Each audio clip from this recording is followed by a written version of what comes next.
Please have. Love you sir. Love you too जी। आज मैंने कुछ टॉपिक ऐसा सोचा है जो आपकी इस एज ग्रुप के लिए काफी रेलेवेंट है, क्योंकि यहाँ पे सारे स्टूडेंट्स हैं। तो इस टाइम पे कुछ ऐसा है जो हमको समझना बहुत जरूरी है। इनफैक्ट इसके बारे में हर कोई बात करता है, लेकिन कभी भी कोई डीपली नहीं जाता इस टॉपिक के अंदर कि एग्जैक्टली इसका मतलब क्या है। दैट इज पॉजिटिव एटीट्यूड, कि हमारा एटीट्यूड पॉजिटिव होना चाहिए लाइफ को लेकर के, नेगेटिव नहीं होना चाहिए। अब ये पॉजिटिव एटीट्यूड क्या है? So positive attitude is being happy from inside. Positive attitude is कि हम अंदर से खुश रहें। Yes sir. क्या उसका कोई रीजन होना जरूरी है या बिना किसी रीजन के हम खुश हो जाएं? कितने कहते हैं उसके पीछे कोई रीजन होना चाहिए, और कितने कहते हैं बिना किसी रीजन के ही हमको खुश रहना चाहिए? तो ज्यादातर लोग ये सोचते हैं पॉजिटिव एटीट्यूड का मतलब कि बिना किसी रीजन के ही हमको खुश रहना चाहिए। तो इसका मतलब हमें कुछ भी ढंग का करने की जरूरत क्यों है? फॉर एग्जाम्पल, आप फिजिकली लेजी हो, फिजिकली वीक हो, लेकिन अंदर से खुश हो, वो बेटर है? या फिर आप जिम गए, वर्कआउट किया, या किसी भी तरह का कोई वर्कआउट किया, फिर खुश हो, वो बेटर है? हाँ, एक है, मान लो अभी आप स्टूडेंट हो, तो अभी सबसे जरूरी क्या है आप लोगों के लिए? पढ़ना, ठीक है। तो एक है बिना पढ़े आप खुश हो, तो कोई पढ़ेगा क्यों? एक है आपने अपने गोल बनाया कि इतने घंटे मुझे पढ़ना है, पढ़ा, फिर उसके बाद में खुशी मिल रही है। तो क्या बेटर है और क्या होना चाहिए? पढ़ने के बाद में अगर हमको खुशी मिले तो that is much better than कि बिना पढ़े ही हमको खुशी मिल जाए। This positive attitude must always be with a reason, क्योंकि अगर रीजन होगा तो वो पॉजिटिव एटीट्यूड टिकेगा। बिना किसी रीजन के आप पॉजिटिव होते चले जाओगे तो वो नहीं टिकेगा। इनको माइक दे दो। सर मैं कहना चाह रहा हूँ, जैसे आपने कहा कि रीज़न होना चाहिए किसी चीज़ के पीछे, बट सर जैसे अब मैं कोई काम करने जा रहा हूँ, ठीक है, अपनी लाइफ में मेरे को पता है वो काम ज़रूरी है, बट सर मेरे को कोई रीज़न ही नहीं मिल रहा, वो रीज़न कैसे ढूंढा जाए? अब ये बात आती है ना यहाँ पे। अरे अभी आपने कहा कि मैं एक काम करने जा रहा हूँ जो काम करना जरूरी है, तो ये जो काम करना जरूरी है वही तो रीजन है सर, बट उसके पीछे का ना कोई लॉजिक नहीं मिल रहा, मैं वो क्यों कर रहा हूँ? नहीं, उसके पीछे की जरूरत क्या है? अगर कोई काम करना जरूरी है, फॉर एग्जाम्पल भूख लगी है तो खाना खाना जरूरी है, प्यास लगी है तो पानी पीना जरूरी है, वो अपने आप में रीजन है। उसके पीछे रीजन क्यों चाहिए आपको कि मुझे प्यास तो लगी है लेकिन पानी पीना जरूरी क्यों है? क्योंकि प्यास लगी है। पढ़ना जरूरी क्यों है? नंबर के लिए। नंबर क्यों चाहिए?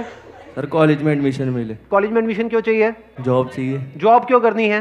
पैसे के लिए। पैसा क्यों चाहिए? खाने के लिए। पैसा खाओगे? जरूरतें पूरे करते। पैसा सिक्के भी खा जाऊंगा आज तो, मैं कुछ नहीं छोड़ूंगा जो पैसा आ जाए मेरे पास। एक मिनट, तो आप कह रहे हो पैसा हमको चाहिए अपनी जरूरतें पूरी करने के लिए, जो भी हमारी नीड्स हैं उसको पूरा करने के लिए। नीड्स को पूरा करना क्यों जरूरी है? जीने के लिए। सिंपल है। अब इसके पीछे क्या रीजन है? जीना क्यों है? मर जा भाई। Do you have a choice? It is choiceless. तो एंड में हम ऐसी जगह पे पहुंच जाते हैं जहां पे कोई चॉइस नहीं है। जीना क्यों जरूरी है? क्योंकि मैं जीना चाहता हूं। ये सब किससे कनेक्ट हुआ जा करके? पढ़ाई से। इसलिए पढ़ाई जरूरी है। सब जैसे पॉजिटिव एटीट्यूड है, तो वो होना जरूरी तो है लाइफ में, लेकिन मान लीजिए हमने कोई एंट्रेंस एग्जाम दिया या फिर हमने कोई गोल लगाया है वो हमारा अचीव नहीं हो पा रहा, तो वहाँ पे पॉजिटिव एटीट्यूड कैसे आएगा? जैसे किसी ने एंट्रेंस एग्जाम दिया, किसी एएस का दिया, नीट का दिया, और वो क्लियर ही नहीं हो पा रहा, बहुत से लोग इसकी वजह से सुसाइड ये सब अटेम्प्ट करते हैं, तो उसमें हम कैसे इसको ओवरकम कर सकते हैं? Excellent point, let's give big hand for her. Please. बड़ा अच्छा पॉइंट इन्होंने बोला है कि हम कोई एंट्रेंस क्रैक करने की कोशिश कर रहे हैं, तो वहां पे पॉजिटिव एटीट्यूड का मतलब क्या कि मेरा होगा, ये है पॉजिटिव एटीट्यूड। ध्यान से समझ लेना, ये थोड़ा सा अलग है इस दुनिया की सोच से। आपके घर वाले क्या समझते हैं पॉजिटिव एटीट्यूड का मतलब, अगर आपको कोई एंट्रेंस क्रैक करना है तो? कि बेटे पॉजिटिव सोच, तेरा होगा। क्या ये पॉजिटिव एटीट्यूड है? जा रहे होते हो किसी एंट्रेंस की तैयारी के लिए या एंट्रेंस एग्जाम देने के लिए, बिल्कुल ऐसा माहौल होता है घर में जैसे कोई जंग के लिए जा रहा है। तिलक करेंगे, ये करेंगे, वो करेंगे, जा विजयी भाव। ये सब किससे कनेक्टेड है कि आपका हो जाएगा? ये पॉजिटिव एटीट्यूड नहीं है, ये फूलिश एटीट्यूड है। क्यों है ऐसा? अभी थोड़ी देर पहले मैंने क्या कहा था कि positive attitude must be backed by a reason, it must be based upon your actions, not the results.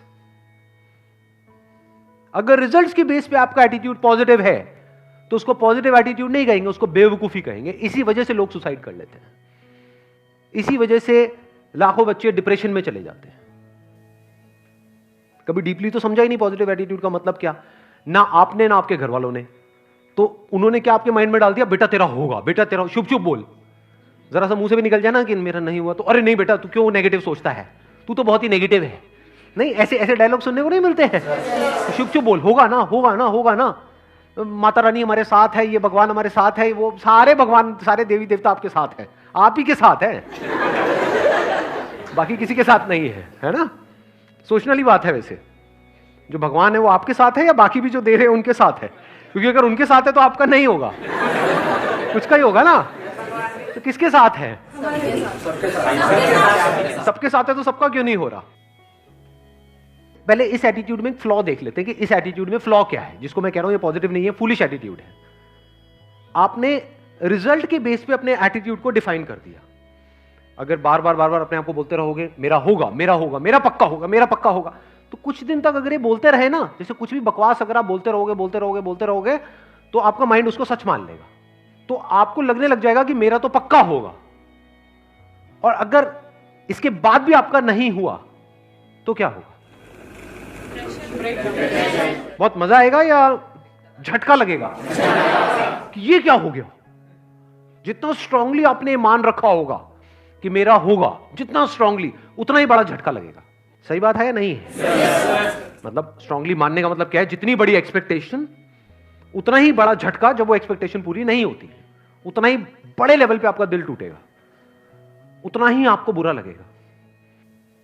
अब यहां पे क्या किया जाए? क्योंकि जो होना है या नहीं होना है, क्या वो आपके हाथ में है? क्यों नहीं है आपके हाथ में? आप कहते रहे हो नो सर, क्यों नहीं है आपके हाथ में? जैसे कुछ चीजें हैं जो हमारे हाथ में है। फॉर एग्जाम्पल यहां पर एक बॉटल पड़ी है, इस बॉटल को मैंने उठाना है, क्या ये मेरे हाथ में है या नहीं है? कितना मेरे हाथ में है? मतलब इज इट 1%, 2%?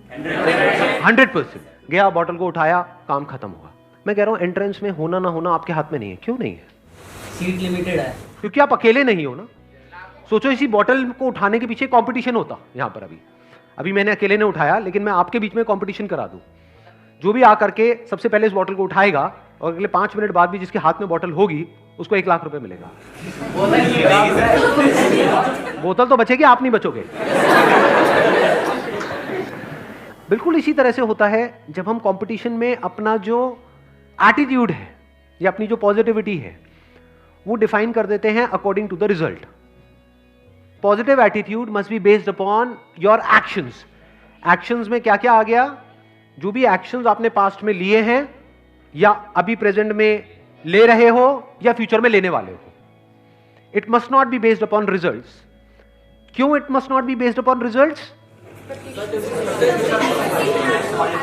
क्योंकि एक्सपेक्टेशंस बहुत ज्यादा बढ़ जाती हैं और जब वो एक्सपेक्टेशंस पूरी नहीं होती है तो नंबर 1 हम पूरी तरह से टूट जाते हैं। और जब एक्सपेक्टेशंस इतनी ज्यादा बढ़ जाती है तो उसकी वजह से डर भी उसी लेवल पे बढ़ जाता है। और ज्यादा डर करके आप किसी काम को करते हो तो आप नहीं कर पाते हो। लेकिन अगर आपके एक्शन 100% हो, जो भी सक्सेसफुल होने के लिए आपको जिस लेवल के एक्शंस लेने पड़ेंगे, एक्शंस अगर 100% हो, एक्सपेक्टेशन 0% हो, तब क्या चांसेस हैं आपके सक्सेसफुल होने के? ऑलमोस्ट 100%।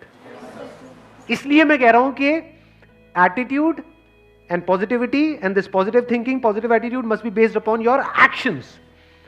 अपने एक्शंस को ऑब्जर्व करना है, अपनी स्ट्रेंथ्स को ऑब्जर्व करना है, उसके बेस पे डिसीजंस लेने हैं। उसके बेस पे अगर आपके अंदर एटीट्यूड है तो वो अच्छा है। सर ये चीज भी डिपेंड करेगी कि हम कितने स्मार्ट हैं, कितनी जल्दी चीजों को सीखते हैं, समझते हैं। हाँ, that is what I am saying. ये स्मार्ट वर्क की ही मैं बात कर रहा हूं, हार्ड वर्क की तो मैं बात ही नहीं कर रहा। बिकॉज ज्यादा पढ़ने से कुछ नहीं होता है किसी एंट्रेंस को क्रैक करने के लिए। जिन्होंने पास में जिस तरीके से किया है उसको समझ करके सही ट्रैक पे जा करके अगर हम सही से तैयारी करें तब उसकी क्रैक करने की पॉसिबिलिटीज बढ़ जाती है। But all I am saying is कि आप अकेले नहीं हो जो स्मार्ट वर्क करने वाले हो। आपके जैसे और भी लोग हैं, बट ऐसे कितने होंगे? 80-20 का सिंपल सा रूल चलता है लाइफ में। कहीं भी आप कुछ भी करोगे उसमें 80-20 का सिंपल रूल निकल करके आ जाएगा। तो ये मान लेते हैं कि चलो ये 10 लाख लोग हैं, 80-20 रूल को अगर हम यहां पर लगाएं और कुछ कैलकुलेशंस करें तो क्या निकल करके आ रहा है कि 10 लाख में से 20% ही है जो एक्चुअल में सीरियस है उसको लेकर के, उस एंट्रेंस को लेकर के। बाकी 8 लाख लोग हैं जो टाइम पास के लिए भर रहे हैं। तो आप अगर सीरियस हो तो आप किस में आ गए? अब यहां पर क्या आप इन्हें एक्सपेक्टेशंस के बेस पे कैलकुलेशंस कर रहे हो या एक्शंस के बेस पे? आप सीरियस हो इसका मतलब क्या? आपके एक्शंस कह रहे हैं कि आप सीरियस हो। तो आप किस में आ गए? 2 लाख में आ गए। 2 लाख में से भी 20% लोग ऐसे हैं जिनके अंदर एक्चुअल में कैपेबिलिटी है उसको क्रैक करने की। 80% लोग हैं जो सीरियस तो बहुत है, बहुत ज्यादा सीरियस है, जिनको एक्सपेक्टेशंस पूरी है लेकिन उनमें कैपेबिलिटी ही नहीं है। जैसे फॉर एग्जांपल कोई रेस है, मैं आपसे पूछता हूं इस रेस को जीतने की कैपेबिलिटी है आप में या नहीं है? सारे बोल देंगे हाँ है। जब भागेंगे तब पता लगेगा कि किसमें कितना दम है कि नहीं? Because that is a competition. जब भी आप कॉम्पिटिशन में जा रहे हो तो आपको एनालिसिस करना होता है कि मेरी कैपेबिलिटी क्या है in comparison to other people. That is called competition. अब ये जो 40,000 हैं जो सीरियस भी है, जिनमें कैपेबिलिटी भी है, इसमें से भी सिर्फ 20% लोग ऐसे हैं जो बहुत ही मैसिव लेवल के एक्शंस लेने वाले हैं। यानी वो बिल्कुल डिस्ट्रैक्ट नहीं होंगे अगले 2 साल तक, जिनका फोकस वन पॉइंटेड होगा। समझ गए? वो सीरियस भी है इसको क्रैक करने को लेकर के, कैपेबिलिटी भी है और एक्शन भी उसके लेवल का लेने के लिए वो तैयार हैं, जिस लेवल का एक्शन जरूरी है उसको क्रैक करने के लिए। सिर्फ बातों से नहीं होगा, सोचने से नहीं होगा, बहुत कुछ करना पड़ेगा, बहुत सारे सैक्रिफाइसेस देने पड़ेंगे, बहुत दिमाग लगाना होगा। उसके बावजूद भी कैपेबिलिटी है, उसके बावजूद भी बिल्कुल ऐसा है किसी ओलंपिक्स में जाकर के आपको गोल्ड मेडल जीत के लाना है। एक तो है आप में कैपेबिलिटी है, आप सीरियस हो, उससे जीत जाओगे। ट्रेनिंग भी तो करनी पड़ेगी ना। हाँ, दिन में कई कई घंटों तक ट्रेनिंग करनी पड़ेगी, तो वो भी आप करने को तैयार हो। तो अब आप किस में आ गए? अगेन 20% कर दो, कितना हुआ? 40,000 का 8,000 में आ गए। इसमें से कितनों का होने वाला है? 4,000 का होने वाला है। अब आपके जीतने के चांसेस क्या हैं? इसको क्रैक करने के चांसेस क्या हैं? 50%। इसको समझदारी बोलते हैं लाइफ में। आपने 50% गुंजाइश छोड़ दी है फेलियर के लिए, लेकिन एक्शंस के लेवल पे कोई गुंजाइश नहीं छोड़ी है। और आपका एटीट्यूड इस पे बेस्ड है, आपका जो प्लान है वो इस पे बेस्ड है कि अगर मेरे को एक्चुअल में इस पॉसिबिलिटी को 50% रखना है तो मुझे ये सब कुछ करना पड़ेगा जिसकी अभी हम बात कर रहे हैं। तो आपके भी माइंड में क्लियर होना चाहिए कि मेरी possibility based upon this logic is 50%, और आपके घर वालों को भी क्लियर होना चाहिए ताकि किसी को भी बाद में झटका ना लगे। अभी भी 50% है क्योंकि आप अकेले नहीं हो जो ये सब करने वाले हो, आपके ऐसे और भी बहुत सारे लोग हैं। बट अब आप बहुत सेंसिबल तरीके से आगे बढ़ रहे हो। अब आप में एक अलग लेवल का एटीट्यूड है, पॉजिटिविटी है विच इज बेस्ड अपॉन जो आपने पास्ट में किया या जो अभी कर रहे हो या फ्यूचर में जो करने वाले हो अगले 2 साल तक। उसके बेस पे आपके अंदर से एक एटीट्यूड आ रहा है जो दुनिया को नहीं दिखेगा। दुनिया को सिर्फ रिजल्ट्स दिखते हैं। दुनिया को यह नहीं दिखता है कि आप अकेले में क्या कर रहे हो। अकेले में क्या कर रहे हो तो किसी को नहीं दिखता है। अकेले में आप अपने कमरे में क्या करते हो तो किसी को नहीं पता है। और अगर किसी को दिख जाए तो मतलब आप अपने घर वालों को तो कहते हो कि मैं पढ़ रहा हूं इतने घंटे उतने घंटे, मैं ये कर रहा हूं वो कर रहा हूं। अगर मान लो वहां पे कोई कैमरा लग जाए और सब कुछ दिख जाए जो भी आप कर रहे हो, हाथ फेल हो जाएगा माँ बाप का, ये कर रहा है। हम तो पता नहीं क्या क्या सोच रहे हैं, हमने तो पता नहीं क्या क्या सपने पिरोए हुए हैं। इसलिए मैं कह रहा हूं कि attitude and positivity and this positive thinking, positive attitude must be based upon your actions. इसको बोलते हैं real positive attitude, unshakeable positive attitude.